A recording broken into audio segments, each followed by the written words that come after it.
Ketua Badan Pengawas Pemilu Bawaslu RI Rahmat Bagja menilai video adzan maghrib Capres PDIP Ganjar Pranowo di stasiun TV swasta bukan termasuk kampanye politik. Ganjar belum terdaftar sebagai peserta pemilu 2024. Adapun pendaftaran Capres-Cawapres ke KPU baru dimulai pada Oktober 2023. Bagja menilai persoalan ini sama seperti Capres Koalisi Perubahan Anies Baswedan ketika dilaporkan karena dugaan mencuri star kampanye. Ia menjelaskan kegiatan yang dianggap kampanye jika kegiatan tersebut terdapat peserta pemilu atau pihak yang ditunjuk oleh peserta pemilu. Jelas tidak terbantahkan sebenarnya gitu. Persoalan kita kan sebenarnya bukan mengaitkan antara politik itu dengan peristiwa itu. Masalahnya kan apakah tindakan itu dapat dinyatakan melanggar atau tidak oleh Bawaslu, kan itu sebetulnya.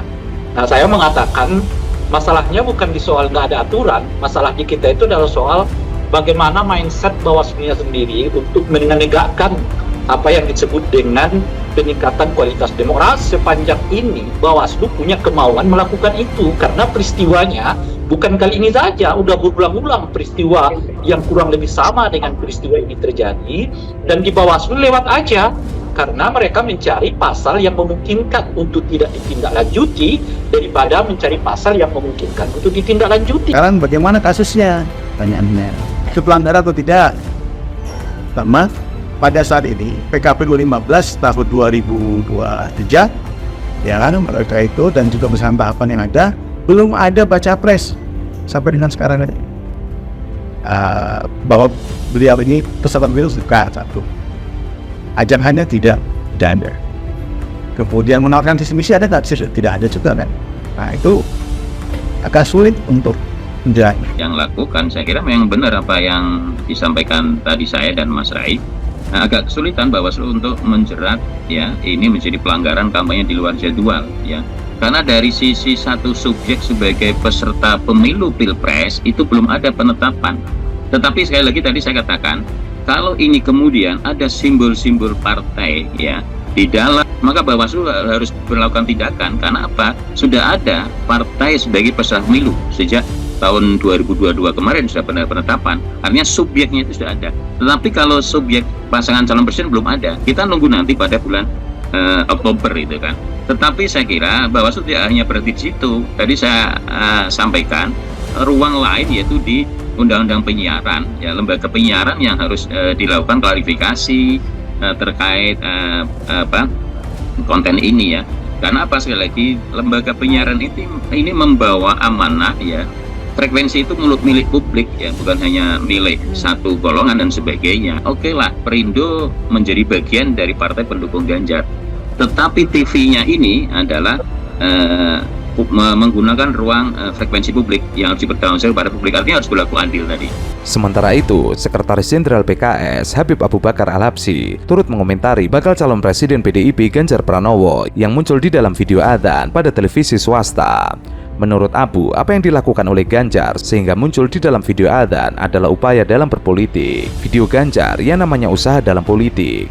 Namanya usaha, cari-cari kalau itu tinggal Bawaslu. Kendati demikian, menurut Abu, munculnya Ganjar dalam video adzan adalah sesuatu yang wajar dalam tempo semangat menuju Pilpres 2024. Oleh karena itu, ia menunggu bagaimana pihak Badan Pengawas Pemilu mengambil sikap terkait video adzan tersebut.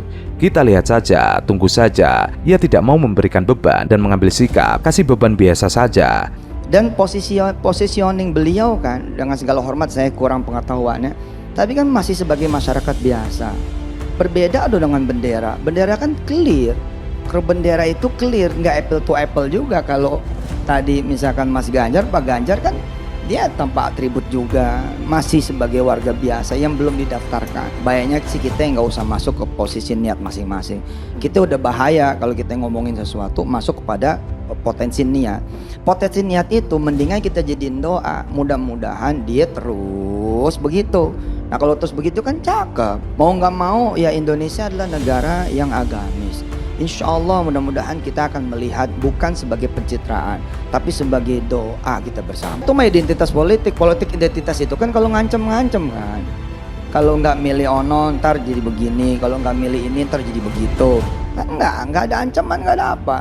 Gestur apa segala macamnya, insya Allah ngalir kayak kayak air aja gitu nggak. Sementara itu, Partai Persatuan Pembangunan menilai hal tersebut tidaklah masalah karena tidak melanggar hukum. Hal tersebut tidak berbeda dengan capres lain yang mengunjungi pondok pesantren. Polemik bakal capres Ganjar Pranowo yang muncul di tayangan adzan disebut dalam menanggapi persoalan partai berlambang Ka'bah ini. P3 menyebut ada dua perspektif, yakni dua kacamata. Kacamata husnudon atau berprasangka baik dan kacamata suudon atau berprasangka buruk. Mencermati fenomena Ganjar muncul di tayangan adzan sebuah TV swasta. P3 menggunakan kacamata husnudon atau berprasangka baik, di mana yang dilakukan Ganjar tersebut bagian dakwah mengajak dalam kebaikan. Seorang figur publik, calon pemimpin bangsa sudah seharusnya melakukan dan mengajak kebaikan yang akan diikuti oleh masyarakat. Menjadi pemimpin bangsa tidak hanya bicara soal ekonomi, pendidikan, kesehatan, dan lapangan pekerjaan, melainkan juga kebutuhan masyarakat terkait rohani dan spiritual untuk menciptakan kebahagiaan dan ketentraman. P3 menyebut itu tidak melanggar hukum. Pertama, tidak ada ajakan untuk mencoblos pimpinan tertentu. Kedua, belum masa kampanye dan semua orang bisa melakukan itu.